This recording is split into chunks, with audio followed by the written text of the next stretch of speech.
with colleagues to inform action. So we're also going to show you some methodologies on how to discuss these issues and begin to have the conversations with your learners. So I'm going to, at this point, hand over to David Innes, who can say a little bit more about who he is and introduce his section. Hi, folks, and thank you for coming along. Just a very brief bit about myself. David Innes, former secondary head teacher in Aberdeen City, was convener of the General Teaching Council and now chair of Aberdeen for a Fairer World, MDEC, which is one of the development education centres. Got involved in this through work that we're doing around about children's rights and this idea of poverty, school uniform, those sorts of things. So I'm not going to say too much more about that because it's in the substance of the presentation. But nice to say that it kind of came into discussions around about what we were doing around children's rights and learner participation. And obviously, as the head of a secondary school, we tried to address some of those things with what we did with school uniform. And it also came up through the context, through the lens of learning for sustainability and what we do around about learning for sustainability. And I think it's particularly pertinent with the Target 2030 report, which is in the bottom left of your screen there, the Learning for Sustainability Action Plan, where all aspects of life within schools, within society, we should be thinking about sustainability as a concept. And so as we get on to some of the case studies later on, we'll talk about maybe where some of these things come in together. What it did was it fed then into the bit that I'm going to ask Rachel to say a couple of things about first, which is sort of just laying out some of the national, international policy and also the recent national consultation. So maybe Rachel will pass across to you. It's really just to give everyone the context of why we're about to have the discussion we're about to have. Over to you, Rachel. Thanks. Yeah, so back in 2020, I was looking at school uniform national guidance and realised that Scotland doesn't actually have any national guidance. So the other parts of the UK, Northern Ireland, England and Wales all have either statutory or non-statutory guidance. So back in 2021, we had the parliamentary election in Scotland, and 3 of the main political parties said that they wanted to have guidance on school uniform because they could see it was a growing issue. And in last year then, between May and October 22, we had a national consultation with thousands of responses, and the Children's Parliament also worked with some primary school pupils to find out what they wanted. And although actually David, myself and Maxine, who's on the call, had already been talking about this sort of tripartite approach of affordability, comfort and sustainability, it was reassuring to see that when the analysis was published in June this year of the consultation, it had been delayed. But what people who took part in the consultation, if you like, what probably was the adults, parents, teachers, other interested stakeholders, they talked about affordability and sustainability, very much affordability being the top concern for school uniform. And the work that the Children's Parliament did with primary school pupils, the young people's concern was about comfort. So they wanted to be comfortable in whatever they wore to school.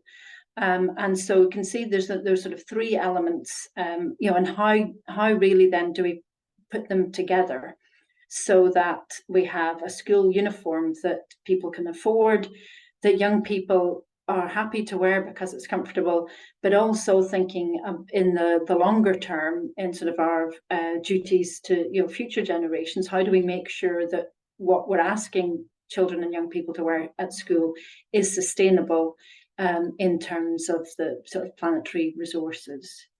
So what we've done is we've produced a document, and I think maybe Natalia's going to put a link in the chat, because we're asking for feedback on, we've got tied to this, we've got sort of like a 4-page draft framework based around these 3 elements of affordability, comfort, and sustainability, and we're really keen to get some feedback on that, in terms of what's going to be most useful, because at the minute there's the consultation, the analysis of the responses, there's a steering group looking at what should be in the national policy, and that is a draft of the new guidance is going to be issued sort of early 2024, and the idea is it'd be non-statutory guidance to begin with from August 2024, with the aim to then be statutory guidance from August 2025.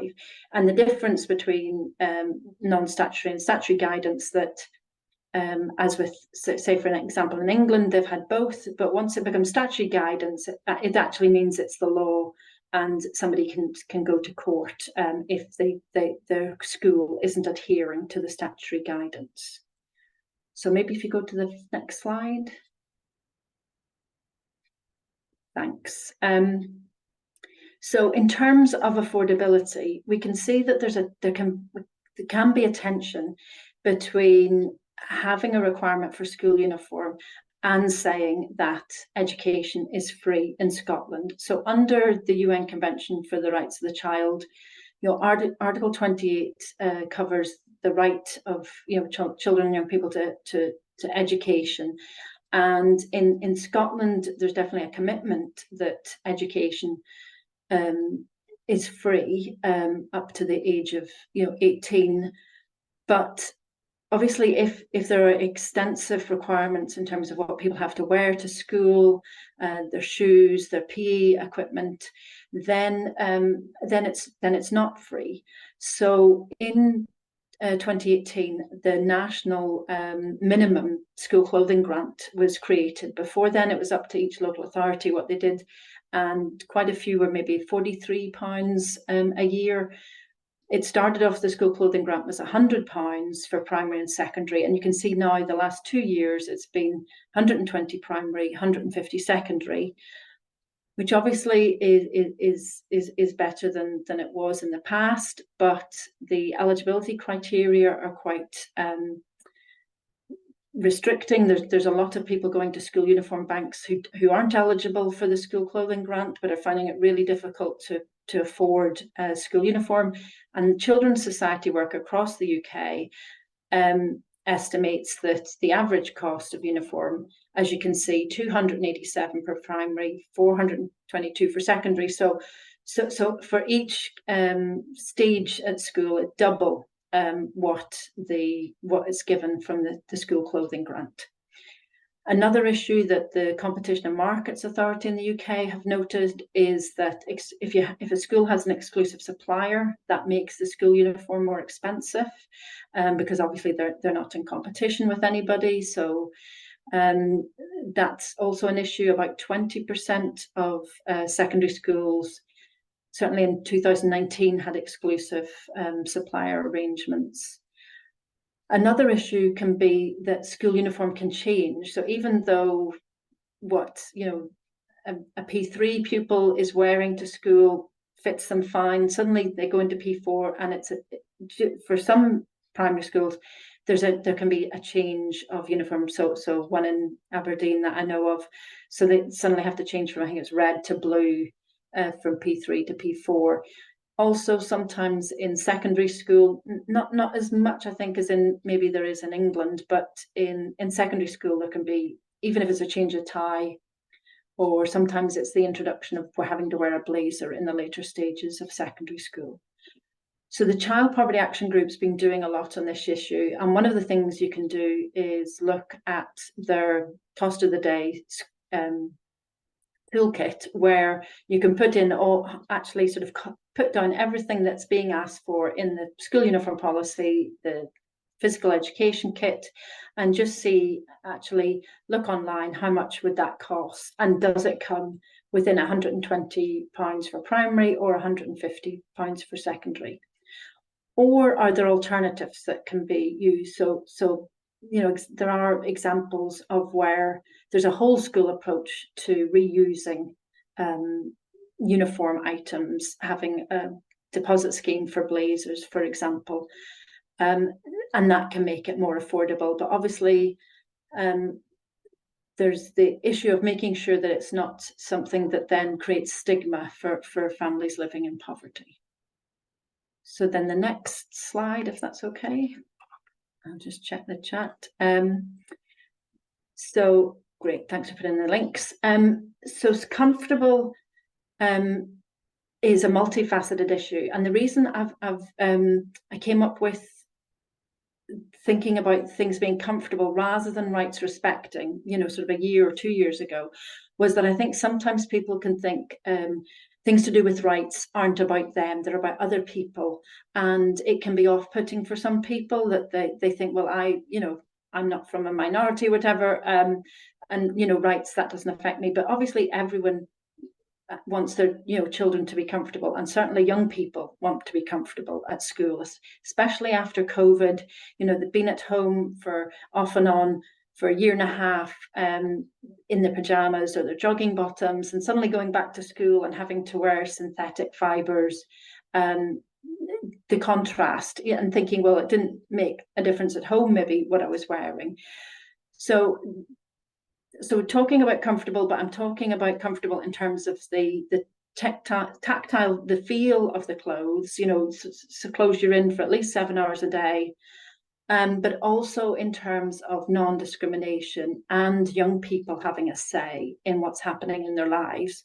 So we can think about additional support for learning and disability discrimination in relation to being comfortable. It's also to do with gender and transgender, making sure that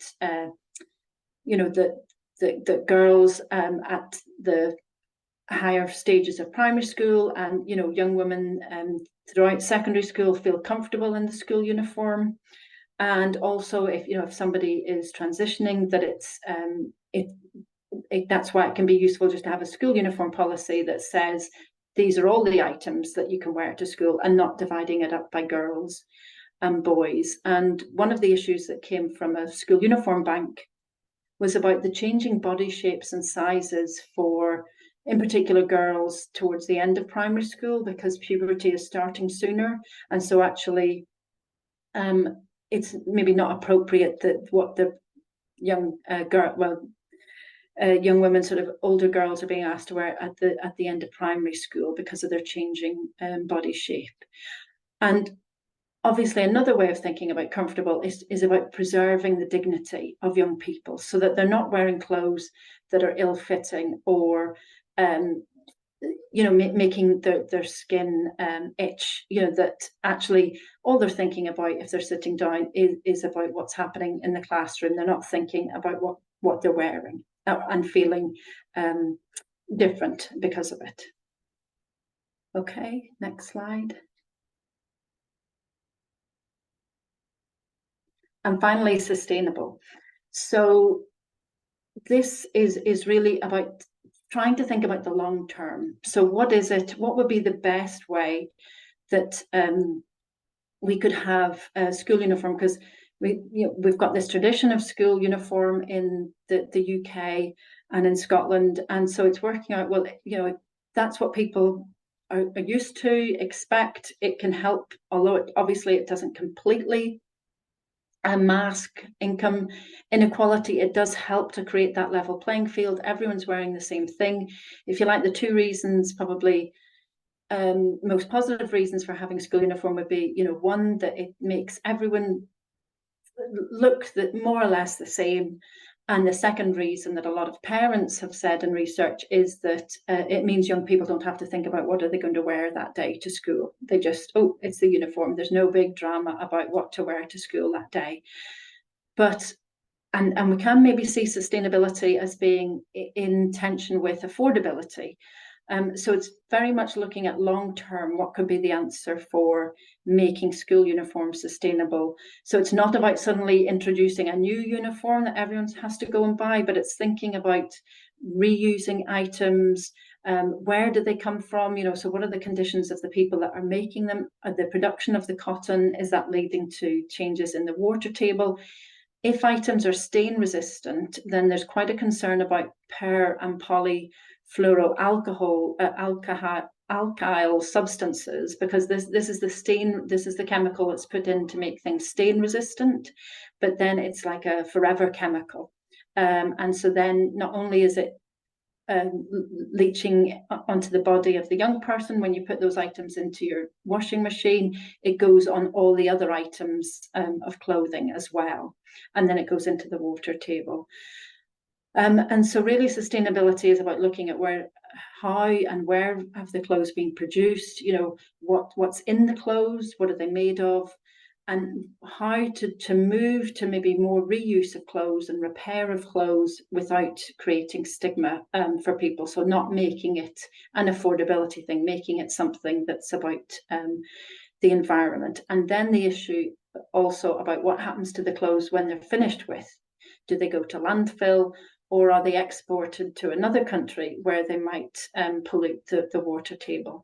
And so this all falls into the UN Sustainable Development Goal 12 about responsible consumption and production. So it's not about suddenly putting on a more expensive, longer lasting solution. It's sort of working together with pupils and parents to see how school uniform could be made more sustainable.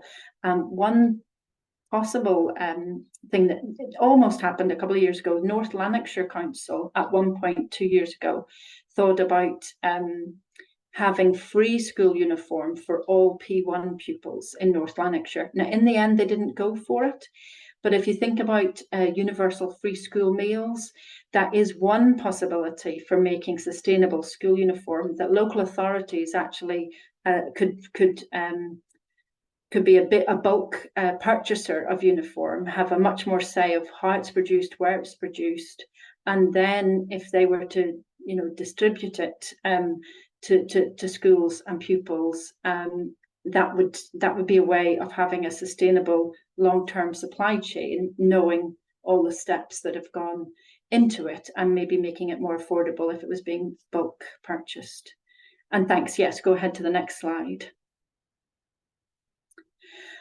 And so this then is coming back to the UN Convention on the Rights of the Child and Article 12, which is about young people having a say in the decisions that affect their lives. And so the Children and Young People's Commissioner for Scotland, working with young people, they came up with these 7 golden rules for participation. And so it was thinking then about school uniform policies. How much of a say do young people have? And back in 2019, with a group of students at the University of Aberdeen, we looked at the school uniform policy of all 357 publicly funded secondary schools in Scotland, and there were very few examples of young people being involved in the school uniform. They were consulted, widely consulted, extensively consulted, fully consulted, but there was very, on the school websites, there was very little to show a meaningful consultation and involvement in the school uniform policies. And I think we only have to look at school uniform to realise that that's the case, because school uniform today is more or less identical to what it was 40 years ago when I was at school. So, and I just can't imagine that if pupils had kept being consulted, it would still be the same as, you know, 40, even 70 years ago. It hasn't changed much. So the idea of getting young people involved is that it can help them to then, obviously, if they are involved in the school uniform policy, then they're getting practice about being consulted, thinking about other people's circumstances as well as their own circumstances, and framing it possibly within, you know, thinking about affordability, comfort, and sustainability. But just showing them that their opinion matters, and then what their experience of school is like is important to stakeholders. Okay, and then, oops, go to the next one. I think I've got, oh, and then we're over to David. Okay, thanks. Thanks very much for that, Rachel. And yeah, I'm going to take you through a couple of case studies. One from my, it's a bit of a confessional for myself. This first one, when I was head at Harlow Academy in Aberdeen. Then I'll take you through a primary example. It's more through the lens of a teacher, because some of you will be here at the session tonight, not as school leaders, but as teachers thinking about teaching a topic. And then I'm going to give you maybe about half a dozen real examples from schools. Internationally, I haven't taken examples from Scotland, but that doesn't necessarily mean that we're doing everything right in Scotland. So I just want to walk you through some of these case studies. I'll start with my own one. I was an absolute paragon of virtue, okay, because I had a pupil council with a lot of pupil representation. We were pursuing Rights Respect in Schools, Gold Award. So that idea of pupil involvement in decision making at all levels was very high. And they questioned fairly strongly why we had a blue blazer but black trousers. They told me this was fashion-wise, this was bad news. They needed black blazers, black jumpers to go with the black trousers. I pretty much wear blue, and I wear navy and black all the time, so I didn't get the sense of it at all. But they wanted this shift. It suited me for a number of reasons, because I was also, as well as the rights respecting side of things, I was thinking about PEF. I was thinking we're a fairly spread school in terms of the demographics and that. So it was in my interest to sort of get in around it, because what I had inherited when I came into school was quite an expensive sort of uniform, and it was tied into an exclusive deal with John Lewis at the time. And so there are a number of reasons that it suited what I was wanting to do, to hear the youngsters feeling this was their second top priority behind toilets, which was always the top priority. But the uniform was right up there, okay? So did extensive consultation then with pupils, with parents, with staff. And Rachel was alluding to earlier on, the view was, let's get black tops, replace the navy with the black.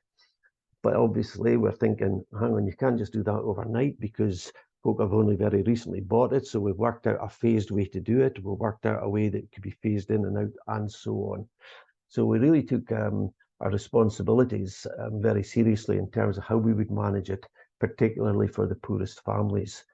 It was really quite attractive because we were in the centre of Aberdeen, so Primark wasn't far away, Asda was just down the road.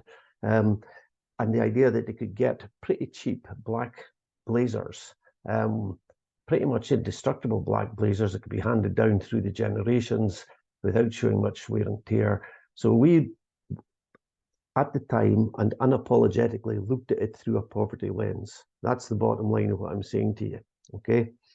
And as a result of that, we reached a decision. We've thought about all these things about bringing it forward.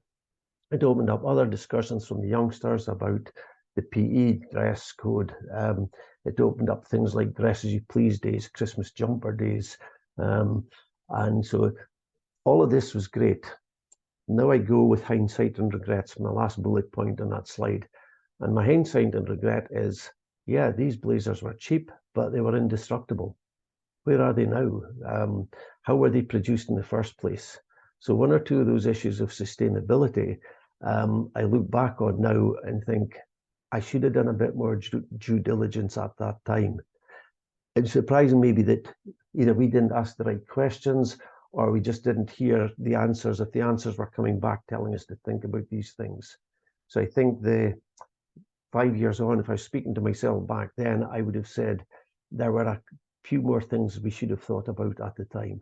I don't want to beat myself up too much, but I want to say it's a much more nuanced discussion than just saying it can be looked through the poverty lens in and of itself. Similarly, it can't be looked through the sustainability lens in and of itself, because there are other issues. And Rachel covered some of those within our presentation and in more detail with the links in the framework itself. So that lets you say it's sort of where we came at it from a whole school perspective. before reaching what I would now call the wrong decision. So it was a very considered way of reaching the wrong decision. And I think if I was going back around that again, we'd probably go to a slightly different set of considerations. What I would say is, now thinking about it too, how much headspace, how much time, how much due diligence could I possibly do? And you would reach a point at some point where you would have to take the manufacturer's word as being correct. So I guess what I would say to you is, you would need to have a look up to a point, but you could never dig down to the nth degree. The way in which that's a whole other separate session about how regulation of the industry goes into place, and how it's monitored, the working conditions of workers in other parts of the world. Somebody going in to speak to a factory owner and saying, saying to workers, are you exploited? Well, if the managers are standing in the gantry above them, and they're not going to say to an auditor, yeah, we're exploited. So and a lot of the checks and balances in the production line are lighter touch than they need to be. That's, as I say, that's a whole separate discussion. But I think one could exercise due diligence up to a point. Maybe pop on the next slide. I'll talk about a second example from a classroom example, Natalia. From a classroom point of view, I'm going to quote you the example of a teacher. This is in a primary school. It's a fairly average sort of primary school in terms of being 200 pupils. They were looking. This particular teacher was doing a topic around about fair trade, fast fashion. Okay, and they wanted to get away from a position where they were talking about the year before they'd done it in point of view of look at what you're wearing, or think about what you've got in your wardrobe at home. Okay, and that immediately opens up the potential to be problematic, because some pupils may have next to nothing in their wardrobes at home, and others may have extensive wardrobes at home because of the spread that they had in that particular school.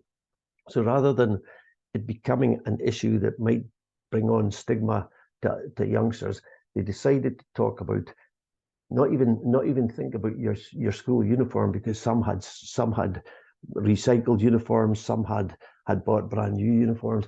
They looked at it through the lens of our uniform policy, our uniform, our stated position on uniform, where we get it from, where it's been produced, what happens to the. So again, it's a teacher who's tried their best to take on board some of these principles into their thinking as they've been developing this topic.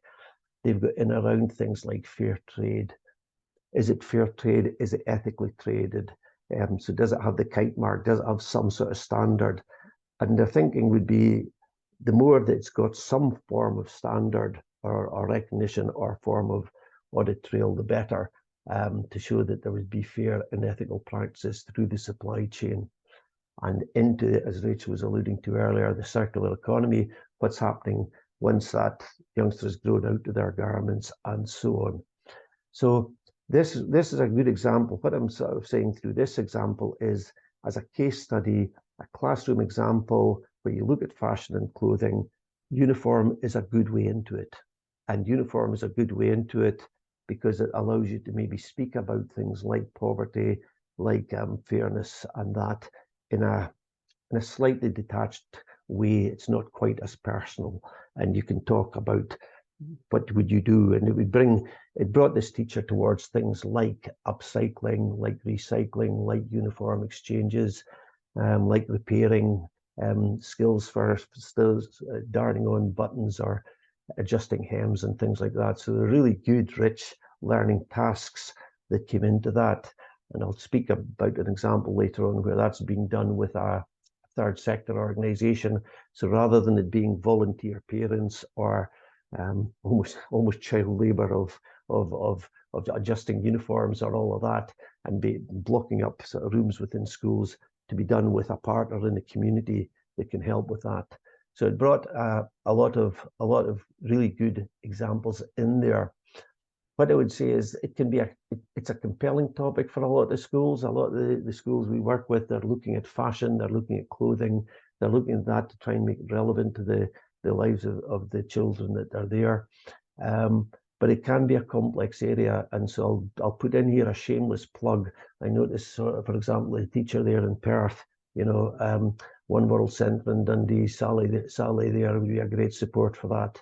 If you're in the west of Scotland, Caroline, who's on the call there, is great. So the Local Development Education Centre will have examples, will have expertise locally that could come in and do a wee bit. And Caroline, feel free to put in a plug for some of the upcycling, recycling, because I know there's an organisation in the centre of Glasgow that do a lot of that with the schools as well. So feel free if there's anybody here who would benefit from that information.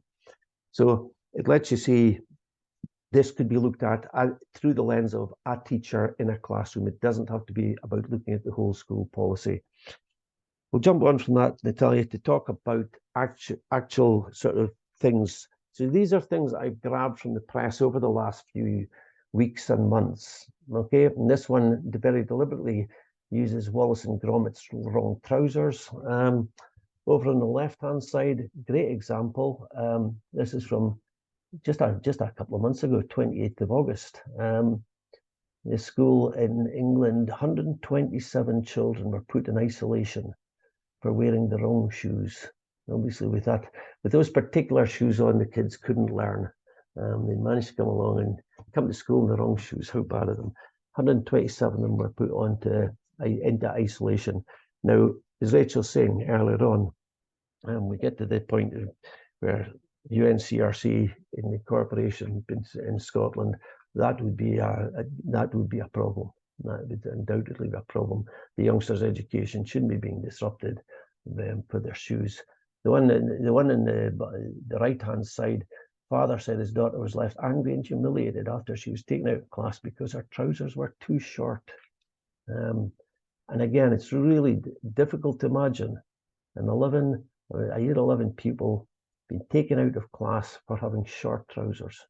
But these things happen. And whilst I'm taking examples from other parts of the UK in this particular slide, we would have examples in Scotland where youngsters have been sent home to replace a top, or sent home to replace shoes, or taken out of class or sent to another place to get a change of clothing because their clothing was not suitable to learn. And again, the stigma and the humiliation of that, not just to mention, and also the rights issues around that are well worth bearing in mind.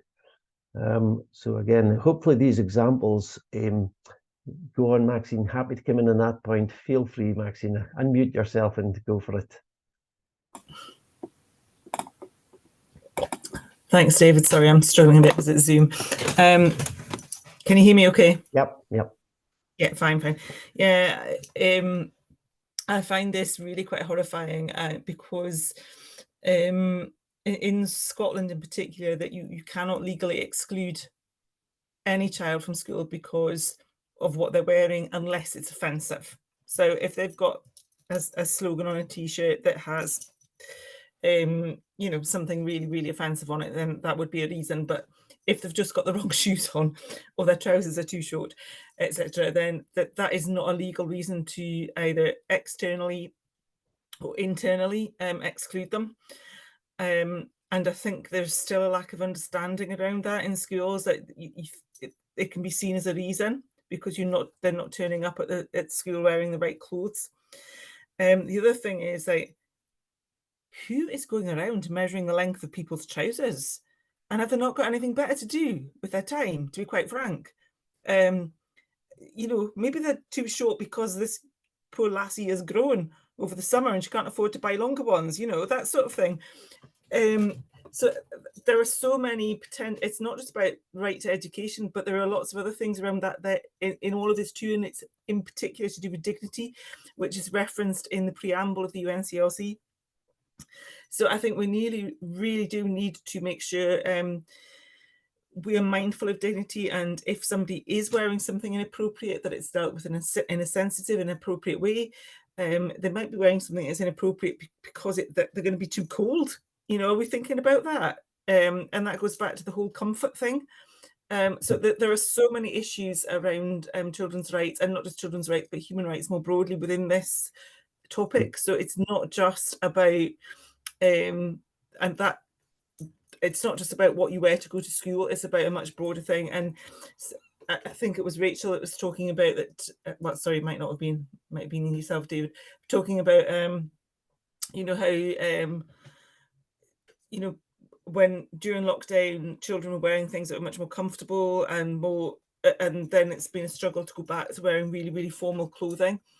And I'm practicing what I preach now. I don't go into formal meetings now at all wearing what I probably would have worn before COVID. I wear what I'm feeling comfortable in, and I think we all need to start doing that and not just be all suited and booted and going in and presenting that what can be actually quite intimidating face because we're wearing very, very formal clothing. You've pinned some. Doesn't make any difference. You've pinned some of my next slides there. Well, oh, I'm so sorry, and I hadn't even seen them, dear. But that's okay. No, I did. Well, it's interesting as well. Talking now. I just thought I'd give you a pause to breathe, David, because you do it for me sometimes. Yeah, and it's interesting as well, Carolyn. I see your comment there in the chat. You know, about how does it feel to the young person where they been sent out of class to go and get something from lost property to wear. It's one or two. So I knew these examples would be provoking and would provoke comment and reaction. And if you thought that these couple are bad, then Natalia popped the next couple up. There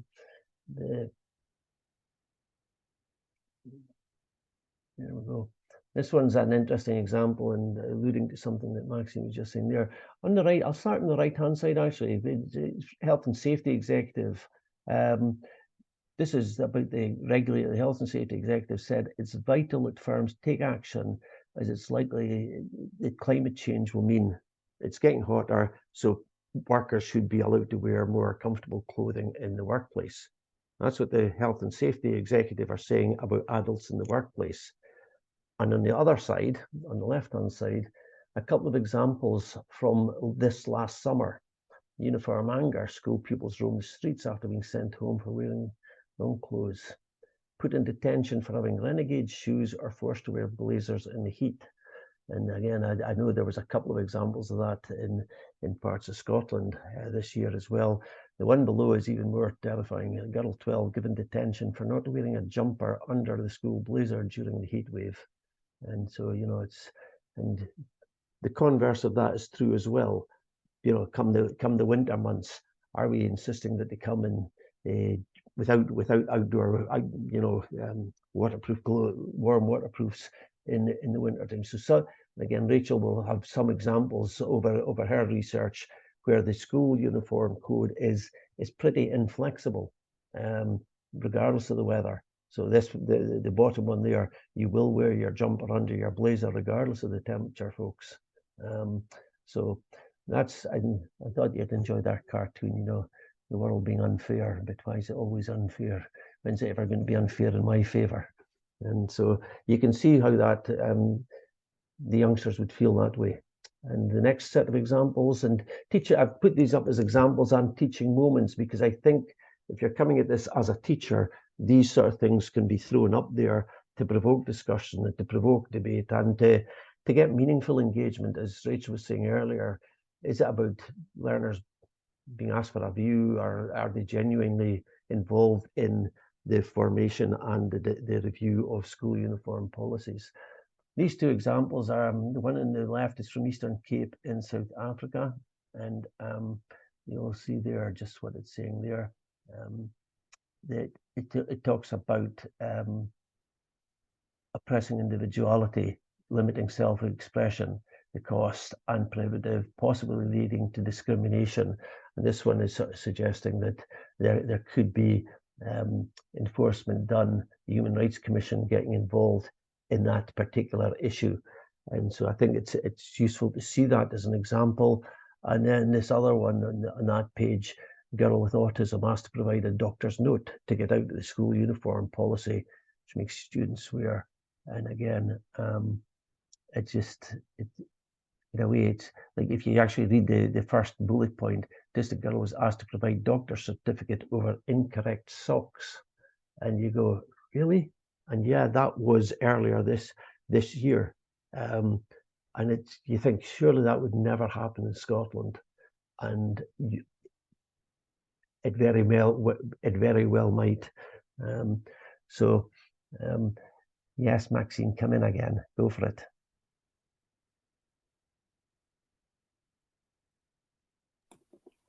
Thanks, David.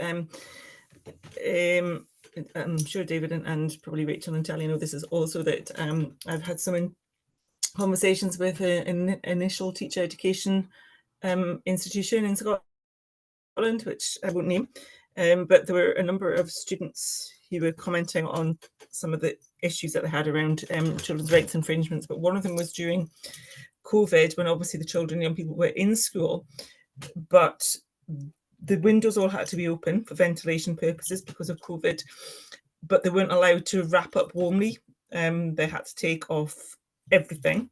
Well, not literally everything, but they weren't allowed to wear warm jackets or jumpers or anything. They had to wear their basic school uniform, whereas the teacher was sitting there with about 1 million layers on.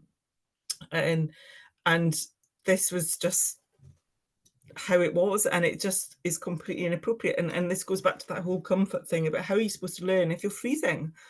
And as Rachel said earlier about school uniform hasn't changed much in the last 40 years. And I absolutely identify that. I remember sitting in a classroom being absolutely freezing, but not being able to put my outdoor jacket on because the teacher said I couldn't because it wasn't school uniform, and so I just had to sit there and be cold. So it's that sort of thing that it does still happen in Scotland. It's not just happening elsewhere. It's still happening here, and I guess I'm a bit of an agitator, and I'm encouraging people to challenge these things, but they're just not acceptable. And wearing something, different shoes, a different hat, different coat, whatever it is, does not stop you from learning. And we're no longer in a situation like we were 150 years ago when young people were being conditioned to go into certain professions. Most kids don't even know what they're going to do when they leave school. So, that's no longer the case. And there are very few professions now where you've got very strict dress codes anyway. So I think we need to sort of be a bit more flexible around this. And I'll stop again. Yeah. Sorry, I keep hijacking. That's all right. And I think, when we were planning this session, we were very much thinking about it, both from the point of view of whole school approaches, but also classroom teacher approaches, and thinking, how does an issue such as school clothing, school dress, it is a really helpful teaching space, the teaching moments. And these teaching moments can bring you into a whole lot of things about the SDGs, about children's rights, about exploitation of workers, about any of those sorts of things. But inevitably, if you go into it from, for example, the topic of fair trade, it may well bring you into a space of, but what about our uniform? It's fine looking at this through a fair trade thing, but our uniform is not. My kids, from that example, we have got school blazers that are produced unethically, that are not sustainable. So it's almost inevitable if you are teaching things in a global citizenship sort of way, that these sort of questions will start to come back, and that it's well worth having thought through. And that's our hope behind the framework. It helps teachers think through the different lenses so they're able to respond to the sort of challenges that may come up. Challenges is the wrong word, the sort of curious questions, where the youngsters' natural curiosity and natural demands for fairness and transparency around about some of these issues comes in. Natalia, I'll get to pop on my final slide before you come into some of those teaching and methodology sorts of things. My final slide really was to talk, I put it in terms of good news, but there are also lots of really great examples out there. Taking one there from the Gordon Rural Action, a uniform exchange where, again, the local schools have worked with a local third sector organisation to get this sort of school uniform exchange, partly because it's out with the school. It works very well because they're doing other things in around rural action, and so the uniform exchange is just part of a broader offer that's sitting there. So that sort of stigma that I think it was mentioned in the chat there about being sent to the lost property to get something that works. It's not quite working that way. and there's people working in the rural action space that are doing things like making sure the uniforms are cleaned, making sure any small repairs are done, making sure that, you know, the swap shop sort of idea is good. Apparel exchange that Carolyn's mentioned in the chat do something very, very similar, but on an even grander scale. And so it's a great example. And then I was looking, I see both Georgia Asda and Marks and Spencer's have got variations on an easy dressing range, and the Marks and Spencer's one have done that in conjunction with the National Autistic Society. So some of these things are coming into the public discourse more, and as a result of that are causing companies, such at a meeting last week with the chap from Cool Schools, and again talked earlier about due diligence and the efforts that an organization such as that put into trying to make sure they're long-lasting, hard-waiting, but ethically produced, and the end-of-life sort of care of them are all taken into consideration, are all part and parcel of their way of working. And in addition to that, they bring in some of that they've got supporting materials and that can go alongside it within the school. So I think there are good news stories out there. I think every so often you will see real horror stories that become good teaching moments. So hopefully hearing a few case studies, hearing a few examples sort of gives you the sense of why we worked on this sort of framework, because we could see that it is being used in those sort of ways. Natalia, I'll pass over to you to talk through one or two of the methodologies teachers may want to use when going in there. Thank you to both of the speakers, to Maxine as well, and to your questions in the chat. So I'm going to move on my slides to show you some of the methodologies that you might want to use that we know work in the classroom already when beginning to discuss some of these issues. So I have prepared 3 different methodologies for tonight, but we have many more that we could show you, lend you, send you links of if you have any ideas yourselves how that would work for you. So if you've come across an issues tree already, then you'll know this is quite a handy tool to use in the classroom for a variety of conversations. It's a good conversation starter. So if you have used it before, maybe you can let me know in the chat, because then that'll just save me describing it in some detail of how you would use this. So because I don't want to bore you with things that you already use and are very familiar with. So if you've used an issues tree, let me know in the chat. Anyway, the idea behind an issues tree, and teachers have used this for even just discuss behavior in the classroom, but in terms of our sustainability topics that we particularly focus on and specialize in, the way we would use an issues tree is the trunk of the tree would be the topic or the issue that you wish to discuss. You would then discuss in the classroom with your learners and ask them to offer what causes there might be for this issue existing, and we would write those causes on the roots that could even be post-it notes, however you want to do that in the classroom. And then we would look at the branches. We would consider them to be effects of the issue at hand. So for example, if the issue was sustainability of clothes, or maybe say fast fashion, then we might want to say that the effects of fast fashion might be increased pollution, for example, and so on and so on. And then the leaves would represent the solutions. So we don't want to just present this massive issues and then leave them without any attempt of looking into how to solve some of these. So the solutions would go on the leaves. So it's a very quick description that I've given, but this can be a really good in-depth first discussion of topics you wish to, sustainability topics certainly, that you wish to introduce into your lessons. So they've normally been, I get feedback from teachers to say that this is a useful tool. Some schools have got an actual 3D tree that they made, and then they would hang different, use it for different topics. Others will just have a massive big tree on a bits of tree. I've made with one of our primary schools in Aberdeen. We've created a tree that's now on the wall and can be used for a variety of other discussions.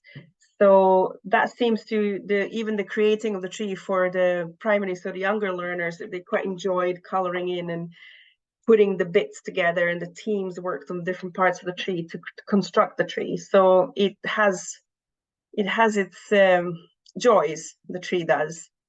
Okay, I'm just going to move this on. I don't think I saw any comments in the chat, so we'll move on. So Diamond 9, if you've used a Diamond 9 before, let me know as well.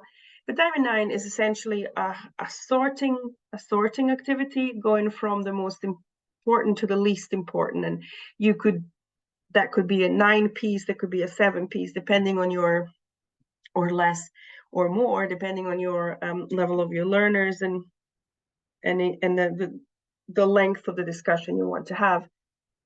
But essentially is in order of importance. So for example, for this, if we were thinking about this particular conversation, which is clothes and fashion and sustainability and affordability and ethics, then we could offer answers to be sorted in a Diamond 9 fashion, going from the most important being at the top and the least important for us being at the bottom. Or we can not even offer answers depending on your age and stage of your learner to they can have a free conversation about what's most and least important to them and sort those answers that way. So if we were to look at this particular example, what is most important when you're buying clothes? I've done this with few groups. Natalia, can I just come in on the Diamond 9 just very briefly? Yeah. If you jump back to Diamond 9, I was thinking of what Rachel said earlier about the national consultation, which seemed to throw up slightly. It threw up for parents and for teachers more in the space of sustainability and affordability, whereas for young people it was throwing up more in the space of comfort. And I was just thinking back to my higher law days, and it might have been really interesting for me to do something like the Diamond 9 with different groups to see where they would rank things, how they would position things. And, again, so I was thinking, if I was in a school with different sort of groups of youngsters or different year groups, or perhaps a different group of, particularly a mixed parent, pupil, teacher sort of groups, consultations, because I think you will find there are different views out there. You will undoubtedly find there are different views out there, but at least doing the Diamond 9 with the different groups would allow you to say, here's where we're similar, here's where we're different, let's rework this, let's reshape that until you can get some form of consensus, because I think it will inevitably be a contentious issue in places. Yes, it just reminds me actually, last week I went to Banff Academy twice, and we were just doing an introduction to their project-based learning. So I've been for a Fairer World, I've been invited to do an introduction into sort of confidence, speaking up, critical thinking, and so on, without giving the game away, which was going to be their big announcement of what their project is. So we had these comments. So we'd done a big exercise of agree and disagree. And one of my statements was all secondary pupils should wear uniform, and it's sort of vague and provocative on purpose, so that I'll have an agree corner and a disagree corner, and everybody in the middle that neither agree nor disagree, because they know it's a complex issue. And by far, the importance was on comfort, because they complained that about the ties and then the uniform scratchy around their neck, and not having a choice. And that was S1s who were saying that. So that was very interesting. But yes, Diamond 9 can let us glean quite a lot of different things depending on who we're asking. Absolutely.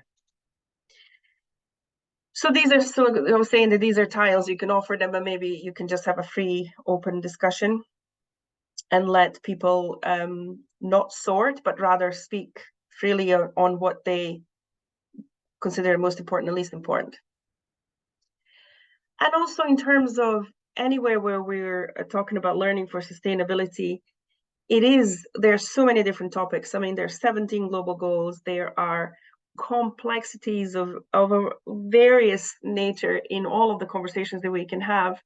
And so it's less about, for us, it's less about the content, or the content is important, but more about students and pupils being able to ask questions, examine viewpoints, hear other people's viewpoints, and really just continue to ask why until they're satisfied with their answer. Or if the answer is, well, it's actually very complex, that's also an answer. But the ability to keep asking the relevant questions and keep challenging and keep thinking critically is our number one priority. So in terms of our why chain, we find that it's quite a handy little. I mean, I've run out of space, so you can ask as many whys as you would like. But just to sort of show you a little quick example of, and I've got these extra lines there. They're just there to confuse everyone. They're not meant to be there. Say your conversation is, and okay, so today we're talking about uniforms and clothes and fashion. But like David said earlier, and Rachel as well, it's a good starter conversation for sustainability, poverty, equality, and so on. We can link these to quite a lot of global goals as well. So if we were to ask a question, why do we wear a school uniform? The answer would be, maybe somebody can offer an answer in the chat. So say the answer is so that everybody looks the same. You would then ask a question of that as a why. So why does everybody have to look the same? Why is that important? And you would just continue to ask why until you arrive at a conversation or at a point that you're comfortable with in your lesson. Because this is one of the ways of introducing a topic and beginning to getting opinions on why, on what pupils are actually thinking. So why chain can be used in many different scenarios and situations. And I thought for this particular very complex topic, I think you'd have quite a sort of longish why chain to play with. You know, there's mileage there. So any questions on any of these? I'm seeing some comments, but let's see if it's control and safety, says David. So then we would ask a question of, so why control? We would discuss that further. Why safety? So some of those would be positive aspects, some of those would be negative, and so on. So it would unearth a discussion of an interesting discussion. So hopefully that gives you a little bit of a flair of what you could do. Even tomorrow, if you wanted to start a discussion about anything, you could use why chain, the issues tree, and diamond 9. So if there's no more questions, or even better, if you have methodologies that you've used in the classroom that are really helped you, it would be great to share them here to help out, offer help to our colleagues. I noticed Maxine mentioned one called sunflower model. Do you want just a minute or two to Sunflower model? Okay, let me have a look. What that is, Maxine. And I loved your comment about it's like speaking to 3-year-olds. Yeah, it said 3-year-olds, and I would have said teenagers can be that sort of why Yeah. sort of thing. It's like Kevin and Perry moment. But it's a very effective, you know, method. And I'm sorry, I'm trying to find a visual of the sunflower model, but a little, and I'm not sure I can share anyway. But just to explain it, if you've not seen it before, folks, it is essentially. You can hear me, can you, David? We can hear you, yes. That's fine. Essentially, what you have is a sunflower with 8 petals and a question in the middle. And it doesn't matter what the question is, but it can be, how can we engage with learners around school uniform policy?